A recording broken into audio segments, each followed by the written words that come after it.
Hello, this is your boy Miguel from the Mobile Mechanic 757. This is just a tip to customers. Okay, a mobile mechanic is no different than someone who's in a shop, except we come to you. The same rules apply. The shops had a lot of overhead, so they're going to charge a lot different prices, just like you're going to Amazon to Walmart. And that's apples and oranges.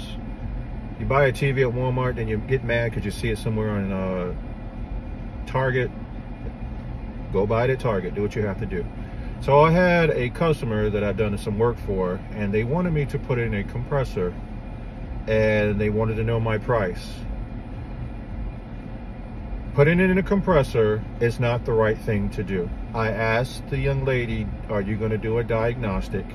And she said the body shop said that she needed a compressor. This is a body shop.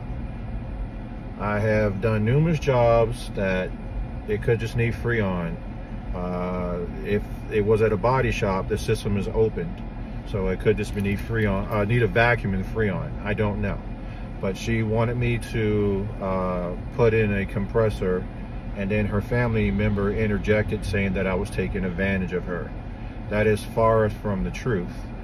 I just want you guys to know, if you have a compressor in your car that needs to be replaced, do not expect cheap labor, because you're going to get what you pay for. If you decide to put in a compressor, the one that failed threw in, and anybody who's professional can put in their 2 cents on this one. If that compressor has truly failed, it has thrown medical particles into your AC system. At the bare minimum, you were replacing the expansion valve, and you will be replacing the AC dryer, which takes out the moisture, and also, or if it has an orifice tube, the bare minimum. Not a one professional with a license who knows what they're doing is going to give you a warranty, including where you bought it from, because your compressor is guaranteed to fail one way or Sunday, because you have your system contaminated with whatever is in it from the previous, or the compressor that has failed. Also, warranty purposes, the compressor fails, you're going to say, oh, the part broke. You're going to call the person who put it in. They're going to say, well, we ain't got nothing to do with that. You bought the part.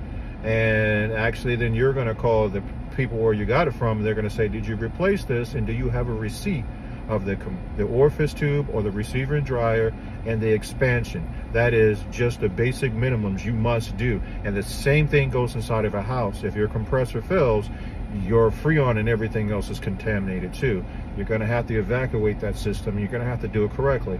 And after, even if you decided to just do the wrong thing and just put a compressor in, get some cheap labor to put a compressor in and shoot some Freon, you have moisture in the system. It is a matter of time that new compressor is going to fail, and now you cost yourself quadruple the amount of money, because not only you're getting a compressor, you will get a receiver and dryer, you will get an orifice tube if it comes with it, you will get a condenser, and you better hope you did not mess up that evaporator that's in your dash. And most modern cars are about 8 hours, and that's a good minimum, but 8 hours of pulling out the whole dash just to get to the evaporator.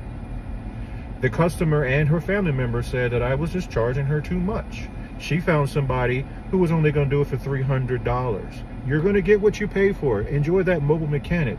But this mobile mechanic that's worked in a shop in the military won't do the job, and they were trying to browbeat me and say, oh, you're trying to take advantage of me, become a woman, and this happened and that. So you just tried to, I'm not trying to take advantage of anything. That's a lot of work. If you're going to do it right, you're going to replace all those parts, and then you're going to put the vehicle in a vacuum. So you're looking at 2.5 hours to get it out. You're looking at about a minimum of 45 minutes to put it in a vacuum, and you better hope that the body shop put the condenser in correctly for you and put the O-rings on. Then I got to put in a vacuum. Then I got to turn the vacuum off and wait till 45 minutes to an hour. Another, so that's 4 hours right there to make sure it's not leaking. Then put the Freon in. Then I got to turn it off again and make sure checking the needle doesn't move this way, but it moves that way, and building up pressure and keeping it pressure. So everybody who wants to say, we're changing the compressor and I don't want to do it, or my prices are not what you like, then you need to go to the cheap places and you get what you pay for. If you want job done right, you call us. If you want some cheap throw-in Band-Aid, throw in a compressor and some Freon, go right ahead, but we're not going to be responsible knowing that what you're doing is just a band-aid to the problem, and now down the road it's going to cost you a lot more money. This is just, I'm trying to help customers understand you got to get other components and ask where you're buying it from. Rock Auto, Advanced AutoZone, what is required with this compressor to keep the warranty, and they will physically tell you. It's in the black and white, their warranty, and if you don't do it and the part fails, you voided out the people who put it in, and you voided out the part, and now you're buying a $500 some compressor and all, and more components, and now you're in $1,000 something. Oh, actually over $1,000. If you like this video, please like, subscribe, and share. And I'm only saying this because I care about you guys and I want to help you. I had a young lady today who was insistent on me putting an alternator in, and I stopped her, checked it out, and the video actually came out today. Actually, today's the 17th of July. That video will be out today, and I stopped her and did the diagnostic. She didn't even need an alternator. So, people for profit, I'm here for you guys. If you like this video, please like, subscribe, and share. Oh, and then yesterday I had another customer who was had a Camry that wouldn't start, and their diagnostic was a self-diagnostic again, or a YouTube diagnostic. They said it was some kind of key actuator. It was just a starter. They took that part back too. If you like these videos, please like, subscribe, and share. Thank you.